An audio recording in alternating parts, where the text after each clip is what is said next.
Welcome to my kitchen. This is a third recipe from the Meal Prep Week, A Simple Menu. Tomato and snap pea salad. I originally wanted to have something a little bit lighter to go along with the other dishes. With just a couple of simple ingredients, we get a seriously delicious salad. I was quite surprised at how yummy it turned out. It hits all the right notes. Sweet, tart, crunchy, cheesy, and it comes together really easily. We get started with our tomatoes, and we just want them halved. I like to have them because it helps the dressing be just a little bit more juicy and a little bit more flavorful. I like the way it also affects the texture of the salad. This part takes the longest, but I definitely think it's worth it. I like to get lost in the process. Cooking is supposed to be fun and relaxing, at least for me. A moment of zen. After we get the tomatoes done, we move on to the snap peas. I cut them in about 1/4-inch pieces. This makes it easier to eat, and it allows you to, while you're cutting them, take any of those strings out that are on them.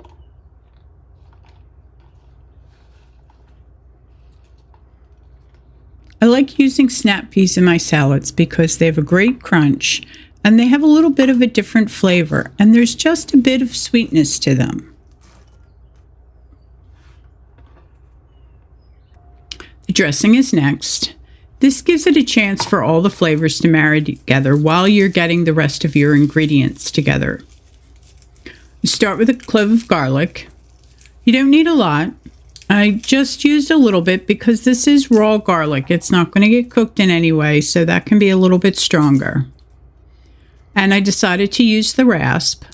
I like the nice fine pieces that you get with that. They sort of almost melt into the rest of the salad.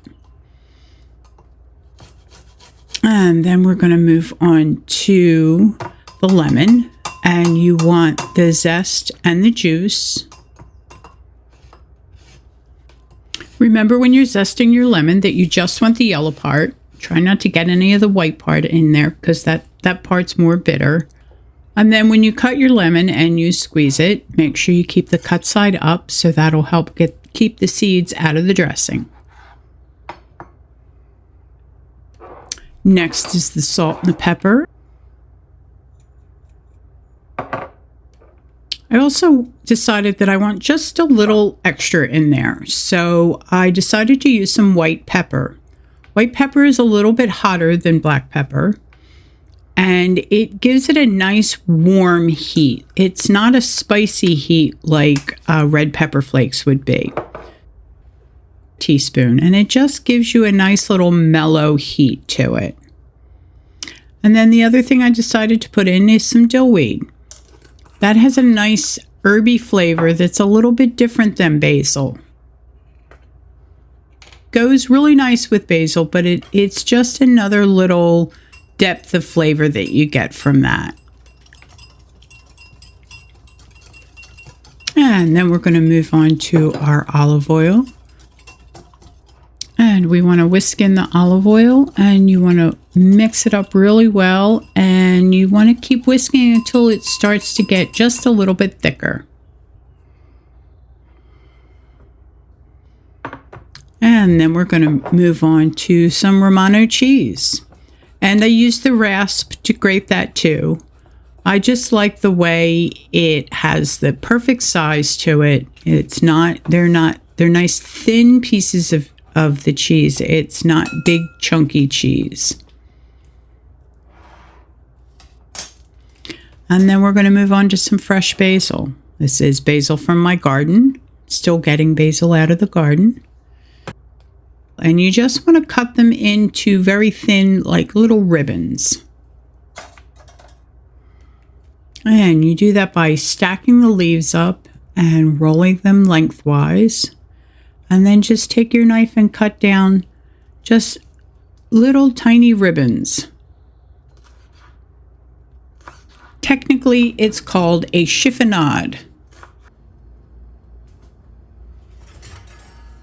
And then we want to give things just a little bit of stir.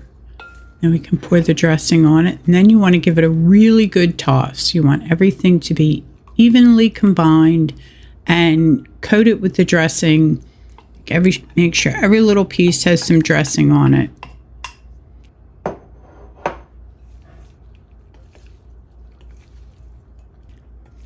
And then you want to give it a try. You may find that it needs a little bit more salt. Mine did. Sometimes it depends on how salty the cheese is. So I always like to wait until the end to give that a try and see if any kind of adjustments that you want to make. Now, if your salad lasts long enough, I like to store it in a glass container. This salad is so good, I think it might go quick. You may not have to worry about leftovers. And it does just get better the longer that it sits. This salad works perfectly with the rest of the dishes in the meal prep. And it's also great to have for a snack. I hope you enjoy this recipe and I hope you give it a try. Let me know how it goes. Thanks for watching. For more details and a copy of the recipe, check me out on Patreon at Braisingly Beau.